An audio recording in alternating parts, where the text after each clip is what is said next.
इमरान खान ने इसी महीने अवाम को सड़कों पर निकलने की कॉल देने का ऐलान कर दिया। जिस दिन कॉल दूंगा पूरी कौम सड़कों पर निकल आएगी।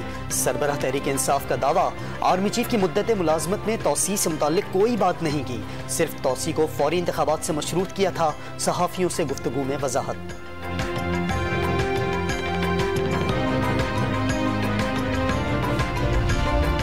इमरान खान ने सियासी इस्तेहकाम के लिए मुज़ाकरात का ग्रीन सिग्नल दे दिया, लेकिन हुकूमत बातचीत के बजाय साजिशों में मसरूफ़ है। मुशीर इत्तलात वज़ीर आला पंजाब का इल्ज़ाम, PDM टोले का मकसद सिर्फ इक़्तिदार से चिपके रहना है। PDM हुकूमत मुतासरीन की मदद के बजाय बयानात में मसरूफ़ है। सरफराज चीमा की प्रेस कॉन्फ्रेंस।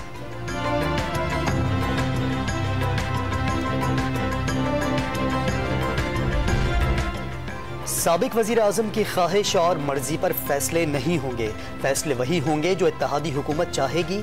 आज़मा बुखारी का ऐलान, PP और नून लीग के साथ अलग और बच्चा जमहूर के साथ अलग रवैया नहीं चलेगा। दो नहीं एक पाकिस्तान चाहिए, साद रफ़ीक का इंतबाह।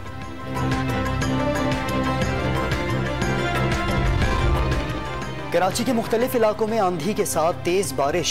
औरंगी टाउन में मकान की छत गिरने से 3 बच्चों समेत 4 अफराद जख्मी हो गए। शरह फैसल की इमारत पर नस्ब इश्तहारी बोर्ड गिर गया। शहर के मुख्तलिफ शाहराहों पर ट्रैफिक जाम। शहरियों को दफ्तरों से घर जाने में मुश्किलात का सामना।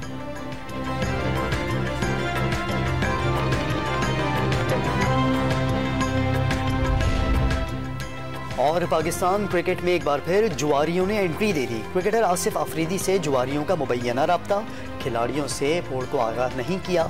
PCB नाराज, आसिफ अफरीदी को नोटिस दे दिया गया।